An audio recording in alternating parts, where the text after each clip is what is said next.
Materi kita adalah tentang seorang sahabat Nabi yang mulia.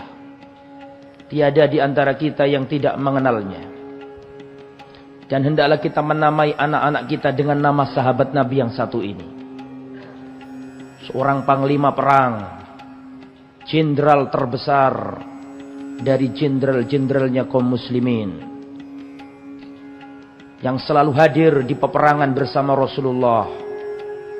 Sosok yang akan kita pelajari adalah seorang sahabat Nabi yang mulia, Sayyiduna Khalid ibn al-Walid radhiyallahu ta'ala anhu. Jadi kita akan mempelajari sirah sahabat Nabi, pendekarnya sahabat, panglima perangnya sahabat, yaitu Khalid ibn al-Walid radhiyallahu anhu.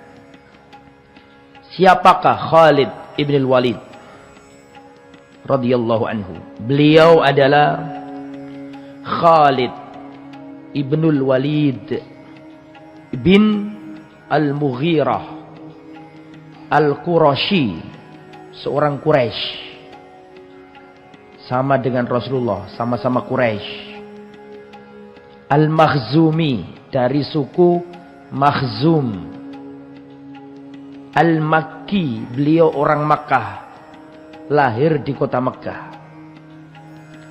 Kunianya adalah Abu Sulaiman, karena punya anak laki-laki namanya Sulaiman, sehingga beliau adalah Abu Sulaiman, bapaknya Sulaiman. Julukannya adalah Saifullah, pedangnya Allah. Farisul Islam, kesatria Islam. Laithul Masyahid, harimaunya setiap peperangan, singanya peperangan. Al-Imam, pemimpin besar. Al-Amir Al-Kabir, panglima yang agung. Qaidul Mujahidin, pemimpin para mujahidin. Khalid ibn al-Walid radhiyallahu anhu. Khalid ibn al-Walid qaidun fil jahiliyah wa qaidun fil Islam. Khalid bin Walid itu panglima perang baik ketika masih kafir meskipun ketika Islam. Manusia itu ibarat logam. Jika dia hebat ketika kafir, maka dia pun akan hebat ketika Islam. Itulah Khalid bin Walid. Tahukah Anda perang Uhud? Perang yang mana kaum muslimin tertimpa kekalahan. Dan tahukah Anda siapa yang memimpin kafir Quraisy pada waktu itu? Sehingga kaum muslimin kalah, menghantam kaum muslimin. Siapa panglima kafir Quraisy pada waktu itu yang memporak-porandakan barisan kaum muslimin? Khalid bin Walid sebelum masuk Islam. Manusia itu ibarat logam. Ketika dia hebat ketika jahiliyah, maka dia pun akan hebat ketika masuk Islam. Jika dia memahami. Itulah Khalid bin Walid radhiyallahu anhu. Bagaimana keislaman Khalid bin Walid? Khalid bin Walid berbeda dengan Abu Bakar, Umar, Utsman, Ali, yang mana di awal-awal. Ya. Tetapi beliau masuk Islam menjelang Fathu Makkah. Pada waktu itu Amr bin As bercerita. Amr bin As seorang komandan juga. Dulunya pendekarnya kafir Quraisy, terus masuk Islam. Ini Amr bin As cerita. Kharajtu ay minal habasa amidan li Rasulillah li uslima. Setelah keluar dari negeri Habasyah, aku ingin menuju Rasulullah dan masuk Islam. Antum masih ingat nggak kisah saya ceritakan di Masjid Namira ini? Mungkin 2 tahun yang lalu atau 1 tahun yang lalu. Tentang kisah Rasulullah memerintahkan sebagian sahabat untuk hijrah ke Habasyah, negeri Ethiopia. Maka berangkatlah sekian puluh orang Maka di antara delegasinya orang kafir Quraisy untuk melobi Raja Habasyah agar orang-orang Muslim ini nggak diterima di sana dan dikembalikan kemana? Ke Mekah. Salah seorang utusan kafir Quraisy pada waktu itu adalah siapa? Amr bin As. Terus terjadi dialog panjang antara Amr bin As dan Raja Habasyah. Intinya Amr bin As ini melobi agar baginda Raja Habasyah itu tidak menerima orang Islam yang hijrah ke tempatnya dan agar mengembalikan mereka kembali ke kota Mekah, di lobi. Singkat kata, saya nggak mau cerita itu karena itu panjang kalau diceritakan. Intinya Amr bin As tidak berhasil. Paham nggak maksud saya? Tapi ketidakberhasilan itu menimbulkan sesuatu di hatinya. Peristiwa itu menancap di hatinya bahwa kelihatannya Islam itu benar gitu. Karena terjadi percakapan antara dia dengan siapa? Raja Habasyah namanya Najasyi. Nama aslinya Ashama. Sehingga setelah menjadi delegasinya orang kafir Quraisy kembali ke Mekah, dia sudah ingin berangkat ke Madinah masuk Islam. Atau ingin menemui Rasulullah masuk Islam. Ingin menemui Rasulullah masuk Islam. Ya, kalau di sini disebutkan ke Madinah. Yang saya bacakan. Setelah aku dari negeri Habasyah, hatiku condong ke Islam. Meskipun sebenarnya dia kan utusannya orang kafir. Terus gara-gara dialog itu justru dia tertarik sama Islam. Biasanya begitu, Pak. Kalau orang itu bencinya terlalu, nanti akan jatuh cinta. Tapi ini orang sing biasa-biasa, akhirnya ya biasa-biasa. Betul apa enggak? Dia pengen Islam. Maka aku ingin menemui Rasulullah. Di tengah jalan aku ketemu Khalid bin Walid. Sama-sama pendekar ini. Sama-sama panglima perang. Di tengah jalan aku ketemu Khalid bin Walid. Hal ini sebelum terjadinya Fathu Makkah. Jadi masuk Islamnya bukan karena terpaksa. Bisa dipahami? Karena penaklukan Makkah enggak. Ini sebelum penaklukan Makkah, beliau berdua ini berangkat ke Madinah. Ya. Wa mukbilun min Makkah. Khalid ini berangkat dari Mekah menuju Madinah ingin berikrar masuk Islam sekalian hijrah. Ketemu di tengah jalan sama Amr bin As dan Amr bin As berkata, "Aina ya Aba Sulaiman? Ya Aba Sulaiman, kamu mau kemana?" Siapa Abu Sulaiman tadi? Khalid. Ya Khalid, mau kemana? Wallahi laqad tabayyana at-tariq. Demi Allah, sekarang jalan sudah nyata. Kebenaran bagiku sudah nampak. Wa innar rajula lanabiyyun. Orang yang selama ini kita perangi, ternyata dia adalah seorang nabi. Adhabu, aku akan pergi. Wallahi uslim. Demi Allah, aku akan berangkat ke kota Madinah dan aku akan masuk Islam. Kemudian, wallahi ma ji'tu illa li uslimah. Demi Allah, aku tidak akan datang ke negeri Madinah kecuali karena aku ingin Islam. Faqadimna ala Rasulillah. Kata Amr bin As yang cerita tadi, maka kami bersama siapa tadi? Khalid menuju Rasulullah. Faqadima Khalid ibnul Walid fa aslama wa bai'a. Maka semenjak itu Khalid bin Walid masuk Islam dan membaiat Rasulullah sallallahu alaihi wasallam. Wa ma an aslama hatta qaddama ruhahu wa nafsahu wa malahu fi khidmatil Islam. Semenjak dia masuk Islam, maka dia mempersembahkan jiwanya, hartanya, nyawanya untuk membela Islam. Semenjak masuk Islam, dia serahkan seluruh jiwanya, nyawanya, hartanya, semuanya untuk Islam. Untuk menebus kesalahannya dahulu yang pernah memerangi Rasulullah sallallahu alaihi wasallam. Amma manakibuhu fahiya katsiratun jiddah. Adapun keutamaan Khalid bin Walid sangat banyak sekali. Tulis, catat, pahami, hafalkan, ajarkan ke anak-anakmu. Yang pertama, keutamaan Khalid bin Walid. Anna Nabiyya sallallahu alaihi wasallam akhbara annahu sayfun min suyufillah sallahullah ala ru'usil kafirin. Rasulullah mengkabarkan kepada para sahabat bahwa Khalid bin Walid adalah pedang di antara pedang-pedang Allah terhunus untuk leher-leher orang kafir, untuk kepala-kepala orang kafir. Yang ngomong ini Rasulullah. Bagaimana ceritanya kok Khalid itu dijuluki pedang Allah? Bukankah seluruh para sahabat Nabi itu membela Islam? Bukankah seluruh para sahabat Nabi ikut perang? Tapi kenapa kok Khalid saja yang dijuluki Saifullah, pedangnya Allah, Al-Maslul, yang terhunus? Tahu nggak artinya terhunus? Terhunus itu lepas dari sarungnya, mengarah kepada orang kafir. Yang ngomong ini Rasul, bahwa Khalid adalah pedang Allah terhunus untuk kepala-kepala orang kafir. Ceritanya begini.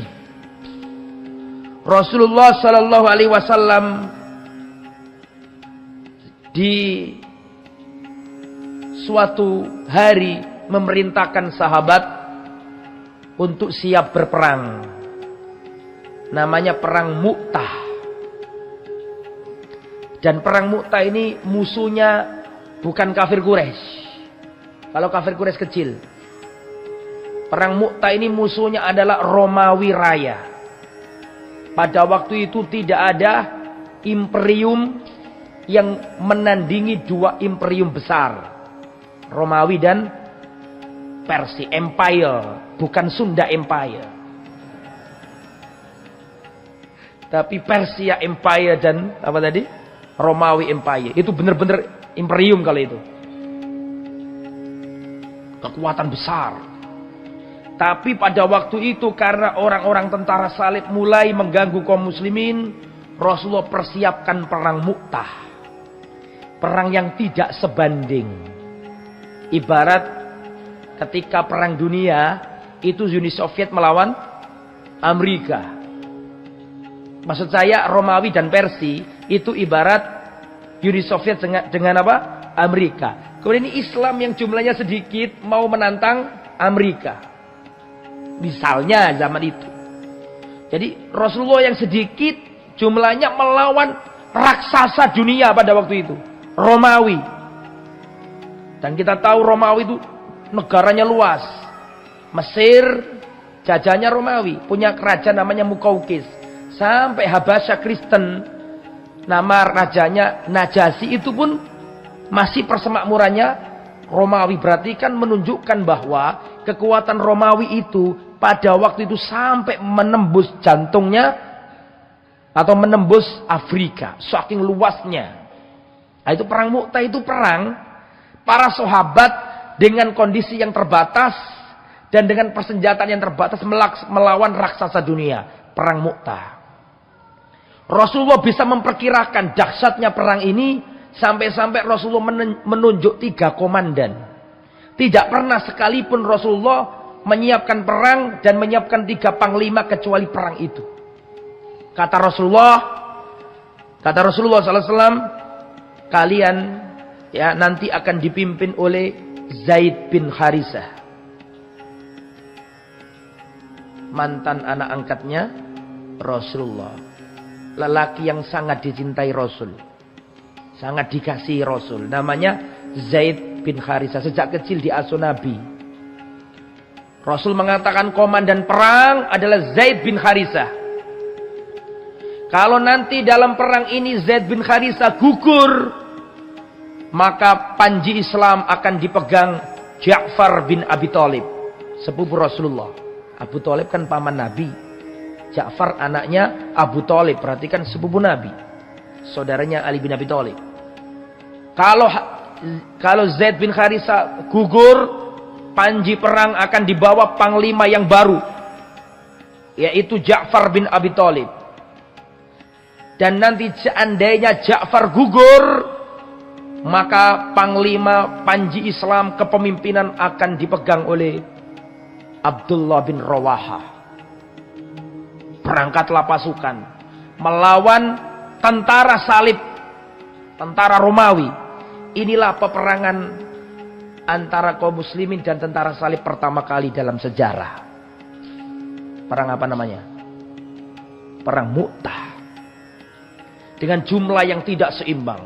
Dalam perang ini terjadi pertempuran sengit. Sebelum perang, ini para sahabat melihat manusia kayak banjir. Antum lihat kalau perang zaman dulu, itu kan nggak pakai tank, nggak ada. Benar-benar jalan kaki atau pakai kuda dan bawa tombak, bawa senjata. Kalau naik bukit, turun bukit, seperti air banjir yang meluber. Betul apa enggak? Betul apa enggak? Katakan betul. Nah gitu. Dilihat para sahabat.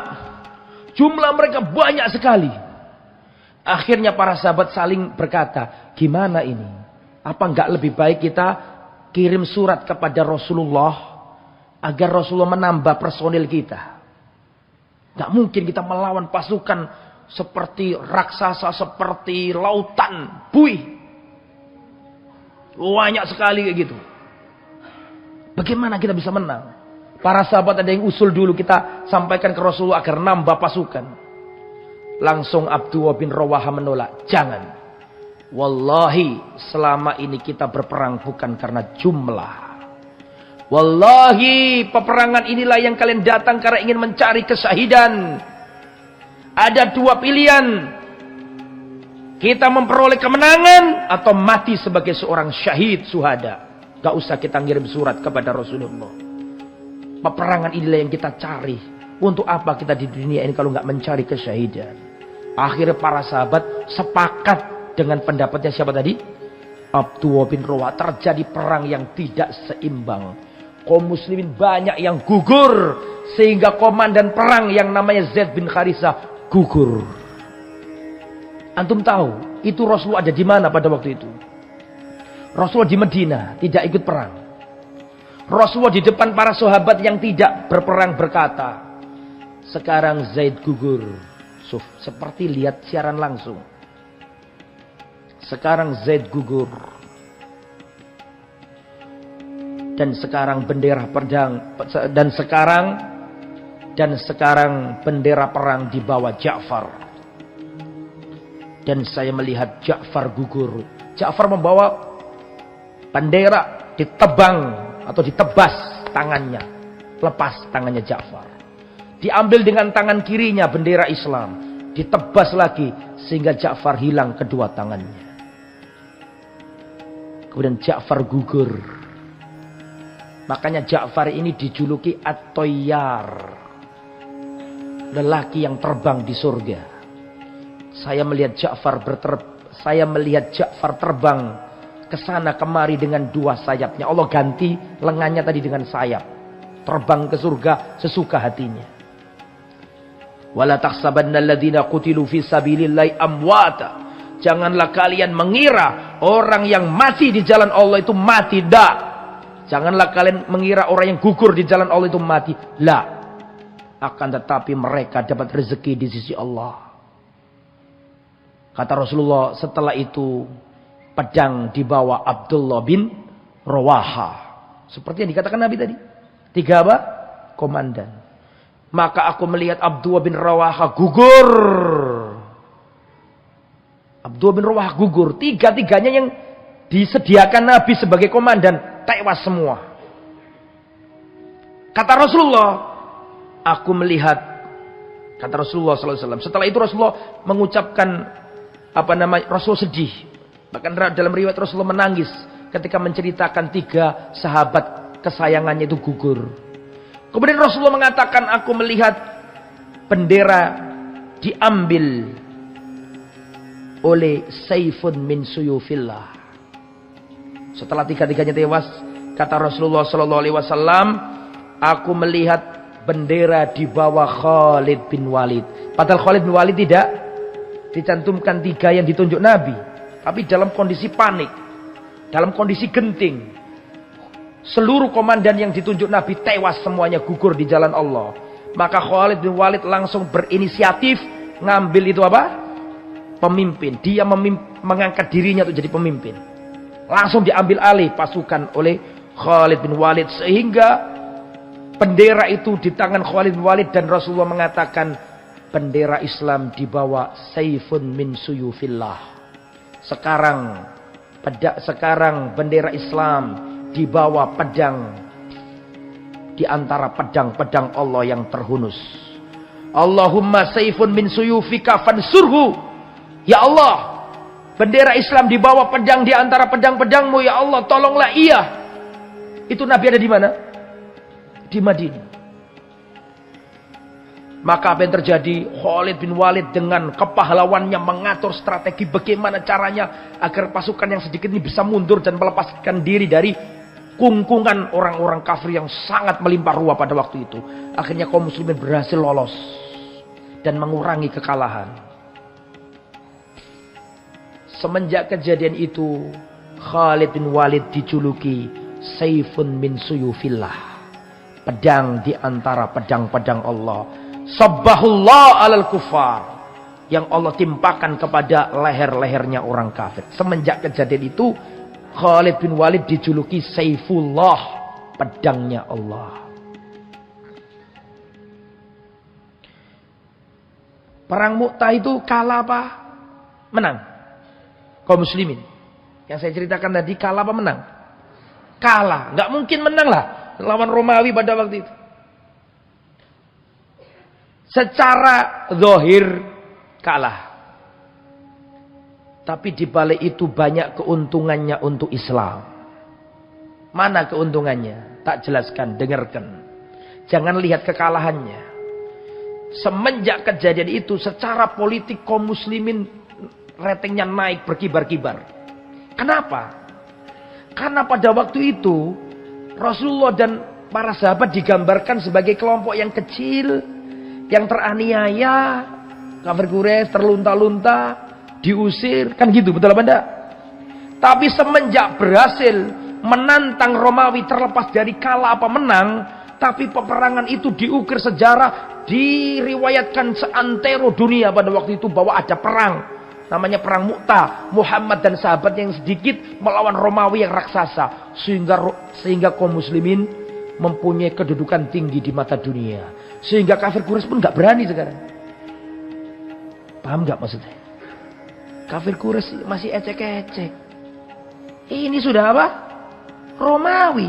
Kafir Quraisy pun mikir-mikir sekarang sama pasukan kaum muslimin.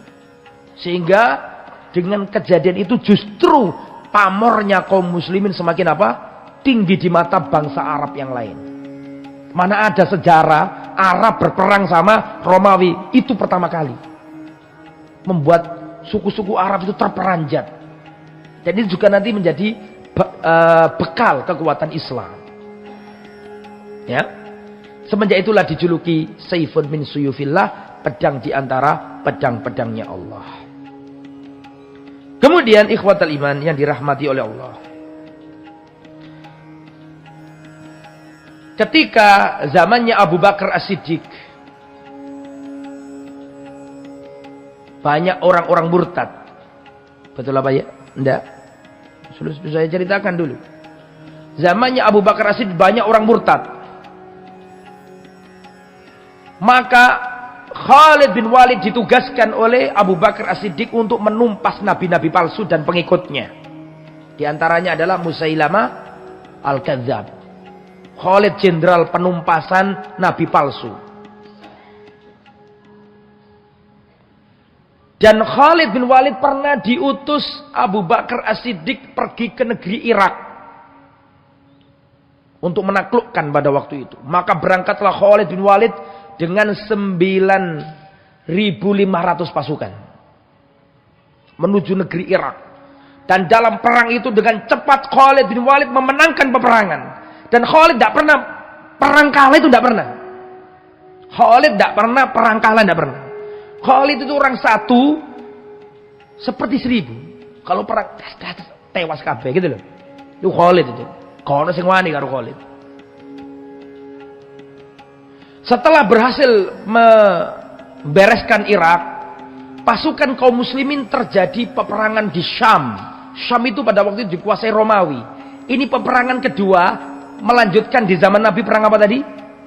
Perang Mu'tah. Terjadi lagi di zamannya Abu Bakar. Namanya perang Yarmuk. Musuhnya sama-sama apa tadi? Romawi. Kelanjutan dari perang apa tadi? Mu'tah. Teman ini di zamannya siapa tadi? Abu Bakar. Mohon maaf, itu di zamannya, oh iya betul, di zamannya Abu Bakar.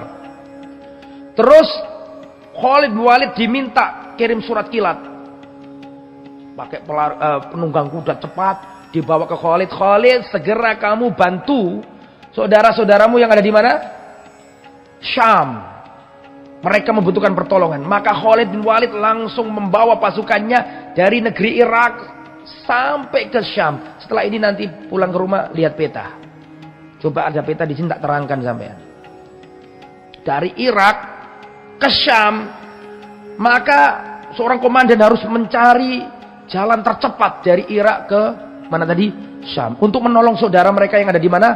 Syam. Syam kalau sekarang ya Palestina, Suriah, Jordania, Lebanon. Maka Khalid bin Walid bertanya, di mana jalan tercepat menuju Syam?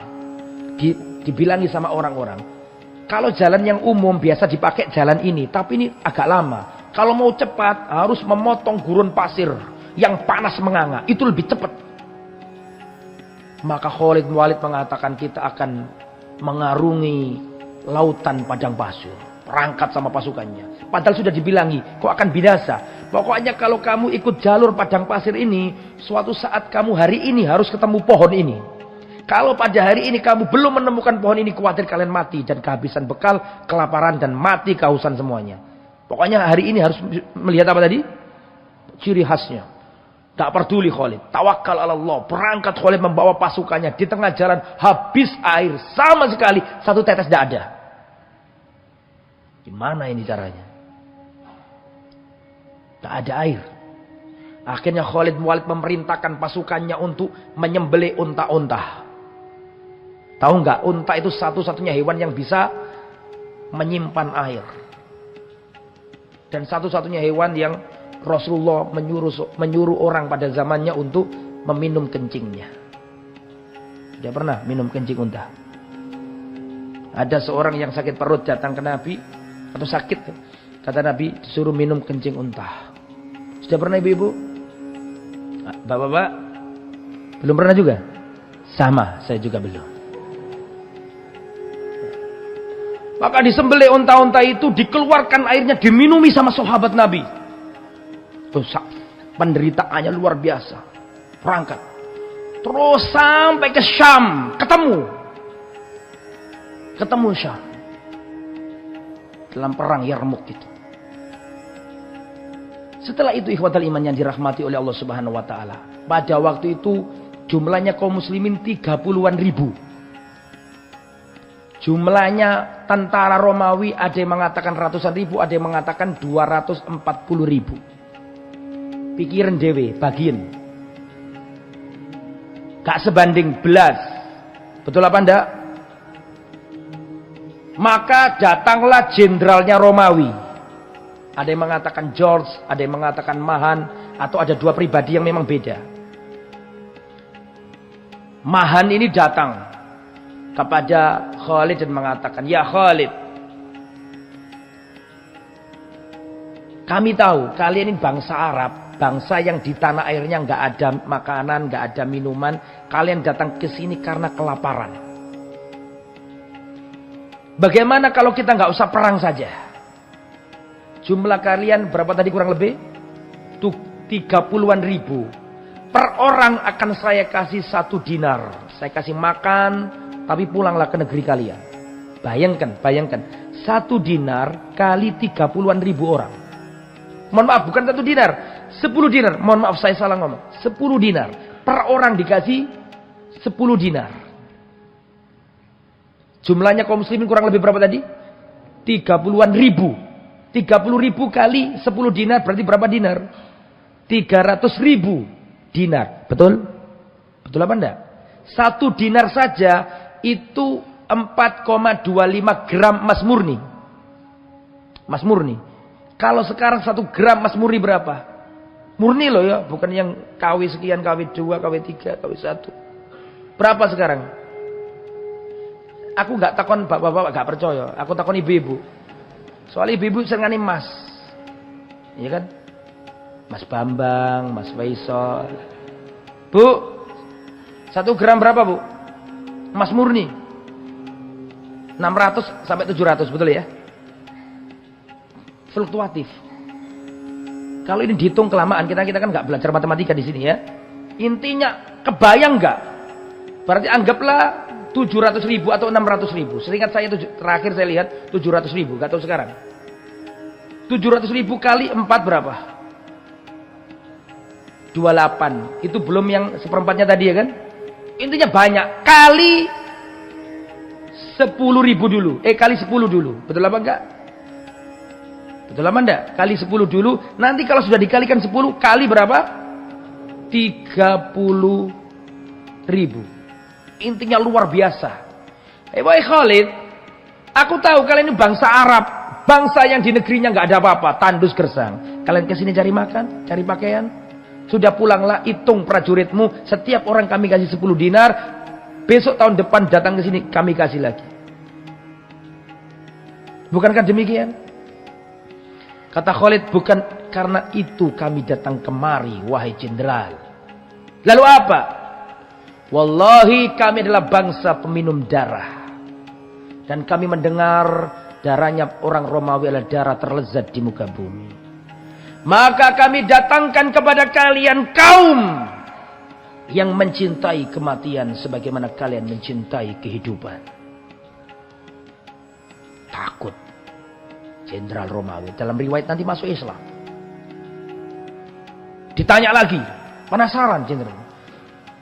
Kenapa orang-orang Islam kok menjuluki dirimu pedang Allah? Loh tahu loh, Panglima Romawi. Itu kan menunjukkan bahwa Romawi ini punya intel, punya intelijen, punya banyak. Sampai julukannya Khalid tahu, sampai ke Romawi. Bayangkan itu. Saya mendengar bahwa orang-orang Islam menjuluki dirimu dengan apa?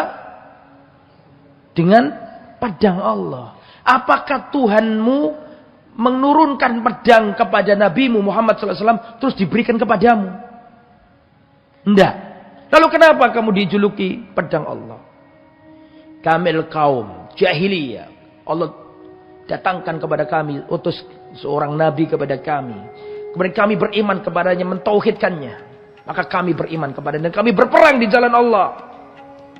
Sejak itulah kami dipanggil pedangnya Allah. Terjadilah pertempuran dahsyat pada waktu itu. Dan kaum muslimin dalam riwayat berhasil membunuh 120.000 pasukan Romawi. Capek-capek dihancurkan sehancur-hancurnya sama Khalid dan pasukannya. Hancur sehancur-hancurnya Romawi pada waktu itu. Ya. Dalam itu Abu Bakar wafat. Yang jadi khalifah siapa? Umar. Ternyata setelah itu Umar kirim surat memecat Khalid bin Walid. Di pergantian. Perang itu diantara pergantian siapa tadi? Abu Bakar sama Umar. Abu Bakar itu sudah di lobi sama Umar. Ya Khalifah. Abu Bakar di lobi sama Umar. Ya Khalifah, tolong copot Khalid itu. Saya melihat dalam pedangnya itu ada kecepatan. Saya khawatir. Bukan benci, nah Umar abadan gak pernah benci, gak pernah iri Umar itu. Tapi melihat bahwa Khalid ini terlalu apa? Cepat gitu loh. Dan memang pada waktu itu perang kalau ada Khalid selalu menang. Nah Umar ini khawatir Khalid ini dijadikan jimat sama sahabat. Artinya kalau perang lihat Khalid, wah pasti menang iki, ngono loh. Nah Umar gak seneng ngono iku. Paham gak maksud saya? Umar itu gak seneng kalau ada kultus individu. Nah, bagaimana caranya agar Khalid dipecat? Gampangannya bukan dipecat, di rolling lah. Itu bahasa kasarnya. Gantian, kaderisasi. Tolong, lebih baik diberhentikan, ganti yang lain. Dijawab sama Abu Bakar As-Siddiq. Wallahi, aku tidak akan pernah menyarungkan pedangnya Allah. Yang sudah dihunuskan oleh Rasulullah untuk orang-orang kafir. Dak, Umar, tidak akan. Antum tahu kan, dulu sudah pernah saya ceritai. Tidak pernah Abu Bakar itu mundur 1 senti pun dari apa yang dibawa Rasulullah. Tidak pernah menyelisih. Itu Abu Bakar. Tidak mau ngotak-ngatik apa yang ditetapkan Rasul. Tidak mau. Tidak mau Abu Bakar. Ketika Abu Bakar wafat, langsung Umar jadi khalifah. Langsung kirim surat. Pecat Khalid, diganti Abu Ubaidah ibn Jarrah. Diganti siapa?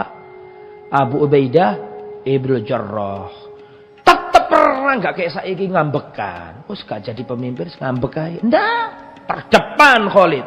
Dia berperang untuk Allah, bukan untuk khalifah. Tetap perang, meskipun jadi bawahan, bukan apa? Bukan atasan. Ketika nulis surat diterima sama Abu Ubaidah, maka Khalid bin Walid berkata di depan para sahabat Muhammad sallallahu alaihi wasallam. Ketika Khalid tahu bahwa dirinya sudah diganti, Khalid berkata di depan para sahabat yang ikut perang. Bu'itsa alaikum aminu hadil ummah. Telah diutus seorang panglima perang untuk kalian, bukan aku lagi. Dia adalah aminu hadil ummah. Manusia yang paling terpercaya dari umat ini. Siapa? Abu Ubaidah ibnul Jarrah. Abu Ubaidah ibnul Jarrah dijamin masuk surga. Dijuluki oleh Rasulullah aminu hadil ummah.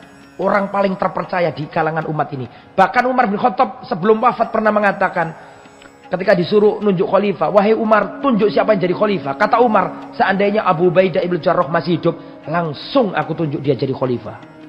Itu menunjukkan Abu Ubaidah ini bukan orang sembarangan. Memang orang hebat gitu loh. Beliau wafat di Syam. Waktu perang itu, beliau kena wabah di situ. Jadi terjadi wabah besar, banyak orang mati di negeri Syam. Tapi bukan corona. Namanya penyakit apa? Ta'un. Beliau mendengar sabda Nabi, kalau terjadi wabah menimpa suatu negeri, orang yang tertimpa di situ jangan keluar. Dan orang yang di luar jangan ke situ. Maka ketika mendengar hadis itu, ini Abu Ubaidah ibn Jarrah ini sami'na wa ta'na. Rasul sudah wafat. Tapi pernah mendengar hadisnya Rasul. Akhirnya beliau nggak mau keluar. Beliau sabar di sana sampai wafat di sana kena penyakit taun. Jadi beliau mengumpulkan 2 kesyahidan. Syahid dalam peperangan dan syahid karena terserang penyakit taun. Tahu nggak penyakit taun? Penyakit taun itu Pak, orang kalau kena penyakit taun itu langsung apa namanya? Dagingnya itu mengkeret, protol, menyedik, apa sangat luar biasa. Itu menimpa orang Syam. Di antara sahabat yang gugur yaitu Abu Ubaidah. Makanya ketika menerima surat bahwa beliau diberhentikan. Dan ternyata yang menggantikan adalah siapa tadi? Abu Ubaidah ibn Jarrah. Dan itu sudah saya ceritakan. Sudah belum? Aku lali apa lagi awakmu? Sudah belum Abu Ubaidah ibn Jarrah? Sudah ya? Sudah. Ingatlah yang ingat. Nggak ingatlah yang tidak ingat. Sudah nggih? Sudah saya ceritakan dulu. Amin wadil ummah. Maka kata Khalid bin Walid, kalian sekarang dipimpin oleh orang yang paling amanat di antara umat ini. Saya mendengar sendiri Rasulullah berkata bahwa Abu Ubaidah ibn Jarrah adalah manusia yang paling amanat di antara umat ini. Nggak kok loratin dah. Setelah itu Abu Ubaidah berkata, pergantian pemimpin tadi loh. Langsung Abu Ubaidah menyambut omongannya dan mengatakan, sami'tu Rasulullah yaqul, adapun aku juga pernah mendengar Rasulullah bersabda, Khalidun sayfun min suyufillah. Khalid bin Walid, pedang di antara pedang-pedang Allah. Ni'ma fatal asyirah, sebaik-baik saudara adalah Khalid. Saling memuji, tidak sikut-sikutan. Karena mereka dulu berjuang untuk Allah. Bukan untuk jadi tokoh. Itulah para sahabat. Saling memuji. Ini baru satu. Bahwa Khalid pedang Allah. Masih satu. Sekarang yang nomor 2. Wa min manakibihi kurbuhu minan nabi. Termasuk keutamaan Khalid bin Walid adalah kedekatannya sama Nabi. Dekat sama Nabi beliau ini. Suatu saat Khalid bin Walid pernah bersama Rasulullah ke rumah salah satu istri Nabi yang namanya Maimunah. Maimunah kan salah satu istri Nabi. Rasulullah mengajak Khalid ke rumah istrinya Maimunah. disuguhkan kepada Rasul daging dhob. Daging dhob. Tahu nggak dhob? Saya nggak bawa tablet di sini tadi. Dhob itu kadal padang pasir. Kadal gurun. Bukan kadrun ya. Kadal gurun. Biasanya orang Indonesia menerjemahkannya biawak. Biasanya diterjemahkan biawak. Memang ukurannya seperti biawak. Ukurannya seperti apa? Biawak. Sering orang Indonesia menerjemahkan biawak. Kita dulu waktu di Karangasem di Paciran. Belajar kitab Bulul Maram. Belajar kitab-kitab kuning. Bahwa dhob itu boleh dimakan. Dan dhob itu. Kan tadi kan disuguhi dhob. Dimakan kan. Nah kita dulu menerjemahkannya ya biawak. Nyambe itu loh. Sehingga kalau sudah turun hujan, arek-arek pondok ngelek nyambe nunggurine pondok. Kan ono sungai itu. Konco-koncoku ngelek nyambe kuwat gede. Dimpangan, digoreng, dipangan sama arek-arek. Kalau saiki wis ngerti dhob itu rupane piye. Ternyata siji duduk nyambe.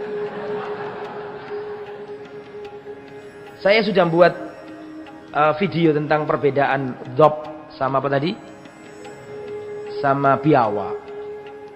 Dari beberapa banyak segi berbeda. Dhob, makanya saya nggak mau menerjemahkan dhob. Dhob ya dhob gitu aja. Dhob itu sejenis kadal yang ada di padang pasir. Dia itu herbivora. Ngerti herbivora nggak sampai nih? Herbivora itu pemakan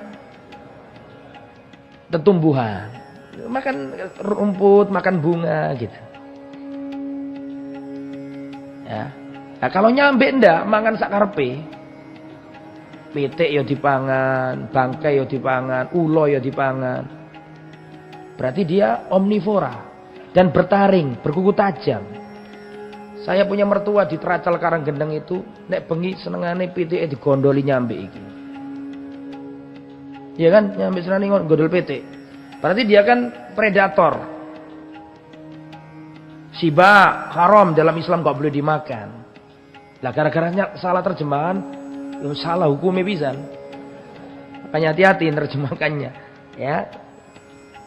Dan dhob ini dimakan biawak. Biawak itu dalam bahasa biawak nyambe dalam bahasa Arabnya itu al-warol. Itu menunjukkan bahwa biawak bukan dhob. Karena biawak yang ada di Lamongan itu di padang pasir ada juga. Namanya warol. Adanya warol itu menunjukkan bahwa warol bukan dhob, berbeda. Warol ini predator. Lah dhob ini dimakan warol. Itu menunjukkan warol bukan dhob.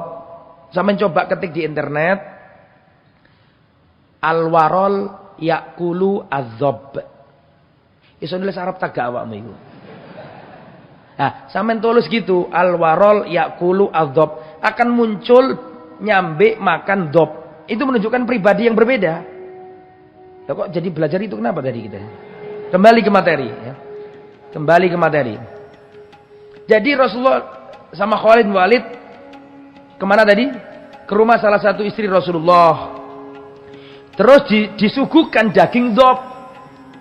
Terus sebagian wanita mengatakan, tolong kabari Rasulullah, apa yang akan dimakan itu.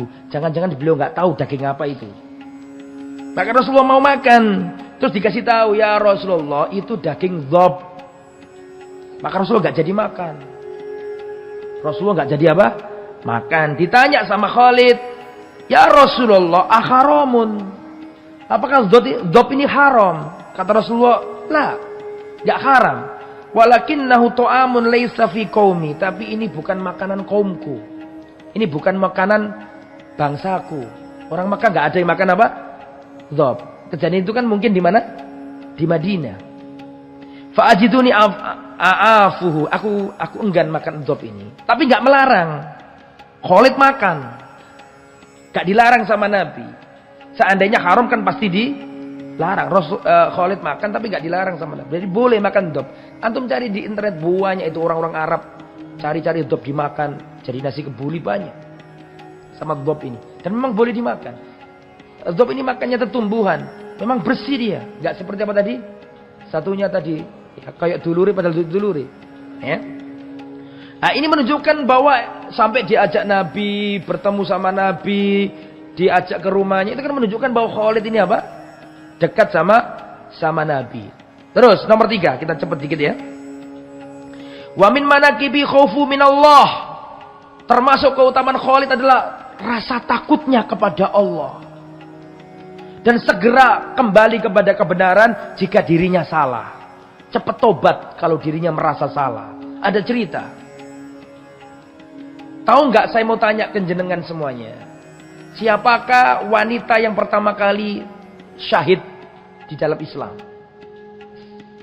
Sumayyah itu. Sumayyah itu ibunya Ammar bin Yasir. Jadi ada seorang sahabat Nabi namanya Ammar bin Yasir. Ammar bin Yasir ini, kenapa saya ceritakan ini? Karena ada hubungannya sama Khalid. Sabar. Ammar bin Yasir ini termasuk yang awal-awal masuk Islam. Ibunya disiksa di depan dirinya. Ibunya disiksa, ayo cepat murtad kamu. Dari agamanya Muhammad, dipecuti, ditendang, dilempar, diseret. Sumayyah tetap gak mau murtad. Sampai akhirnya di depan putranya yang bernama Ammar, orang kafir ngambil tombak, langsung ditancapkan ke kemaluan ibunya. Namanya siapa tadi? Sumayyah. Langsung tewas di tempat. Di depan sang anak namanya Ammar bin Yasir. Setelah itu ayahnya diseret, ditendang, dibunuh di depan di depan Ammar bin Yasir. Berarti ayahnya namanya Yasir. Orang tuanya dua-duanya dibunuh. Di depan matanya. Sekarang gilirannya Ammar dipecuti, ditendang, disikat, diantemi. Sampai cepat kamu murtad. Atau terus kamu saya siksa begini. Gak kuat. Ammar bin Yasir. Ibunya tewas, bapaknya tewas. Dirinya diantemi, disiksa. Gak kuat. Akhirnya dia terpaksa murtad. Ngomongannya ngomongan murtad. Setelah itu dia nangis datang ke Nabi. Ya Rasulullah. Aku telah berdosa. Aku gak kuat menahan sakitnya siksaan. Sehingga aku mengeluarkan kalimat kemurtadan ya Rasulullah. Turun ayat dari langit. Allah membela Ammar bin Yasir. Orang kalau disiksa. Wa qalbuhun mutmainnun bil iman. Sedangkan hatinya tetap dalam keimanan. Maka dia dimaafkan dan diampuni oleh Allah. Dibela oleh Allah. Ammar bin Yasir ini. Dan Ammar bin Yasir termasuk yang disayang Rasulullah. Lah suatu saat ada masalah antara Khalid sama Ammar. Ada masalah antara siapa tadi? Khalid bin Walid sama Ammar. Masuk Islamnya duluan mana? Ammar sama Khalid? Ammar jauh. Masuk Islam dulu siapa tadi? Ammar bin Yasir. Karena ada masalah. Kata Khalid bin Walid. Kana baini wa baina Ammar bin Yasir kalamun fa'aghlatu lahu fil qaul. Aku pernah punya masalah antara diriku dengan Ammar. Dan aku marahi Ammar sejadi-jadinya. Aku marahi habis-habisan dia. Aku kerasi perkataanku. Fantalaqa Ammar yaskuni ilan Nabi. Maka Ammar sedih datang ke Rasulullah. Mengadukan diriku. Kata siapa tadi? Kata Khalid. Ammar datang ke Rasulullah sedih. Ya Rasulullah, Khalid telah melukai perasaanku. Setelah itu gantian. Khalid yang datang ke siapa? Rasulullah. Khalid berkata, ya Rasulullah, Ammar itu begini. Yasku ilan Nabi. Faja'ala yughlidu lahu. Wala yaziduhu illa ghildah. Terus marah-marah Khalid. Ammar itu begini, Ammar begini. Wan nabiyyu sakitun. Sedangkan pada waktu Rasul diam. Setelah itu Ammar menangis. Ya Rasulullah, ala tarahu. Ya Rasul, tidakkah kau melihat sikapnya Khalid kepadaku ya Rasulullah? Maka Rasulullah berkata, dengarkan. Rasulullah mengangkat kepala dan berkata kepada Khalid, Man ada Ammar, adahullah. Barang siapa menyakiti Ammar, berarti dia menyakiti Allah. Barang siapa memusuhi Ammar, berarti dia memusuhi Allah. Waman abghadu Ammar abghadahullah. Barang siapa yang membuat marah Ammar, berarti dia membuat marah Allah. Wallahi, kata Khalid. Khalid keluar dari Rasul langsung mencari Ammar. Wallahi kharajtu fama kana syai'un ahabba ilayya min ridho Ammar. Demi Allah, setelah itu aku keluar dari majelisnya Rasulullah, aku mencari Ammar. Tidak ada yang lebih aku cintai pada waktu itu melebihi ridhonya Ammar. Dia datang ke Ammar minta maaf, minta maaf. Para sahabat, kalau Rasul sudah ngomong gak berani bantah, langsung datang, sudah gak mempertimbang. Ammar bin Yasir siapa dibandingkan Khalid bin Walid menurut dari segi status sosial? Khalid bin Walid panglima perang, jenderal. Ammar mantan budak. Jadi status sosial mungkin gak selevel. Saya gak berbicara tingkat keimanan di mata Allah. Tingkat sosialnya itu deh gak selevel. Tapi itu dibuang oleh siapa tadi namanya? Khalid bin Walid. Egonya dibuang semua. Dia datang ke Ammar minta maaf, minta maaf. Aku keluar dari Rasulullah sedangkan tidak ada yang lebih aku cintai di muka bumi ini melebihi aku mendatangi Ammar dan aku minta maaf mencari ridhonya. Yang keempat. Ya, nomor keempat ya. Rasulullah memuji Khalid bin Walid. Kharajna ma'a Rasulillah hatta idza kunna tahta thaniyati laftin tala alaina Khalid bin Walid. Faqala Rasulullah, kata Abu Hurairah, aku pernah bersama Rasulullah keluar. Tiba-tiba dari kejauhan terlihat Khalid bin Walid. Maka Rasulullah mengatakan kepada Abu Hurairah, undur man hada. Abu Hurairah, lihat siapa yang datang itu.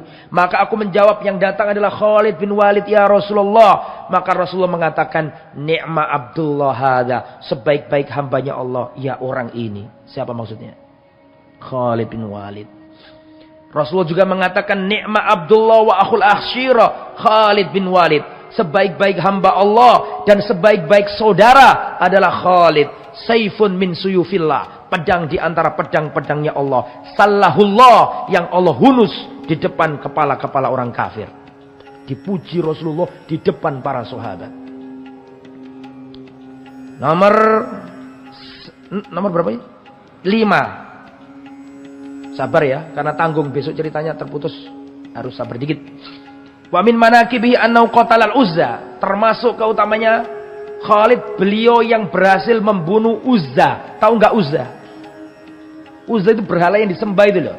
Pada waktu itu ketika Fathu Makkah, penaklukan kota Makkah, itu berhala-berhala di samping Ka'bah dipecahi sama Rasul dan para sahabat.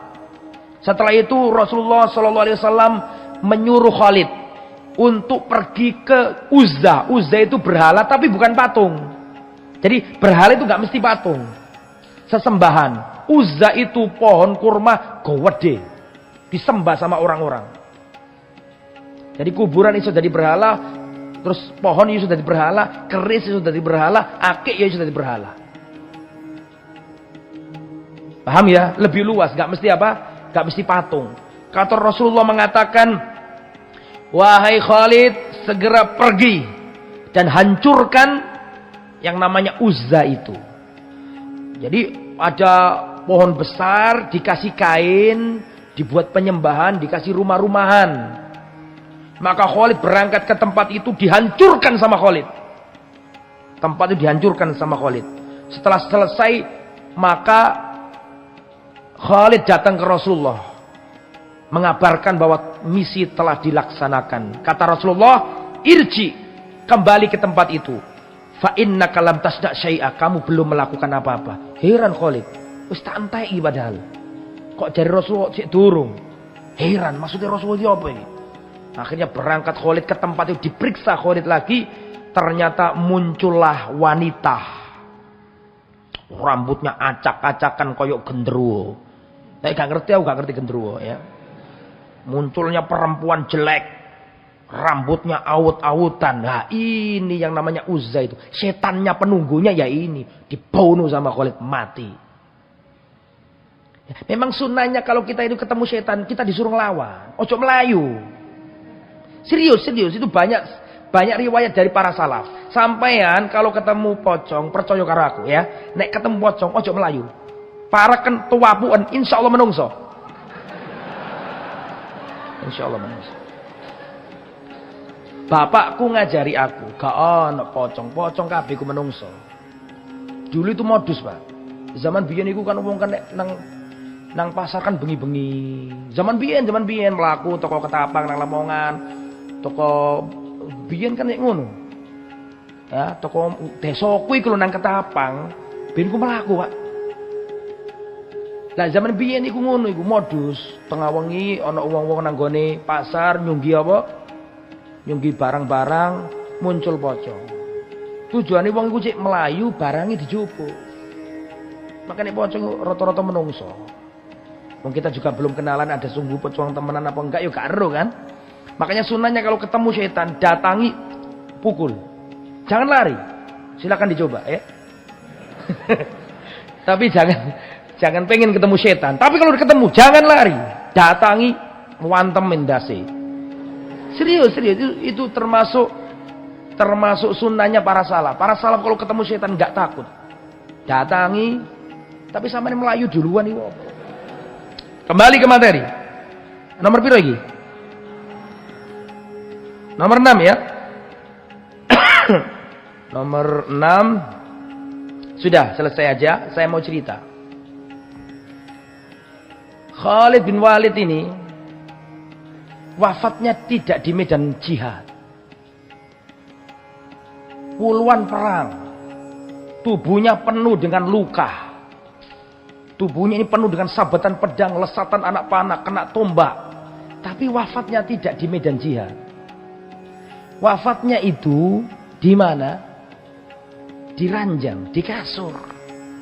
Sampai beliau mengatakan, aku berjuang. Mungkin ratusan atau puluhan peperangan seperti singa. Dan aku ingin mati di jalan Allah. Tapi Allah mentakdirkan aku mati di ranjang. Sehingga beliau matinya nggak di medan jihad, tapi di ranjang. Pertanyaan saya, apa hikmahnya? Kenapa Khalid kok tidak mati di medan perang, tapi Khalid kok matinya di kasur? Kenapa?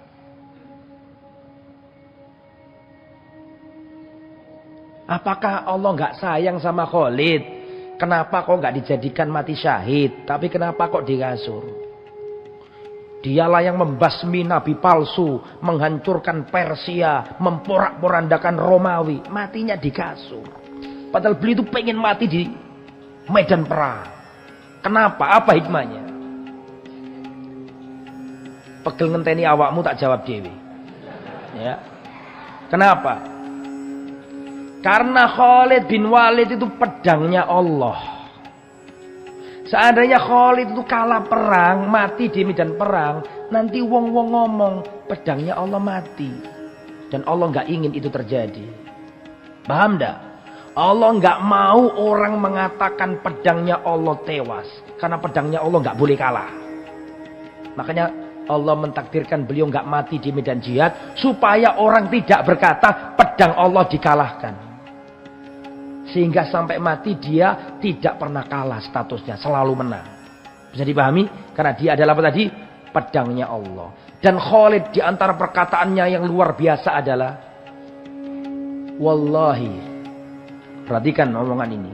Wallahi aku menunggu di malam hari yang dingin untuk menunggu esok hari menyerang musuh. Tak kasih tahu sampean ya, musim dingin di tanah Arab itu bisa membunuh orang. Saking dinginnya.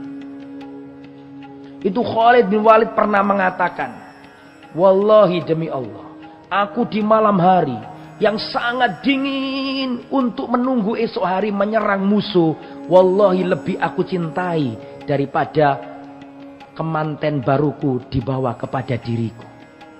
Melebihi kemantenku dibawa ke diriku, atau melebihi cintaku anak pertamaku lahir diberikan kepadaku.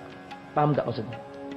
Aku itu lebih senang malam yang gelap gulita, yang dingin untuk menunggu menyerbu musuh. Itu lebih membuat aku gembira daripada kemantenku itu dibawa ke aku. Berarti saking cintanya dengan apa? Jihad fisabilillah. Selesai. Semoga bermanfaat.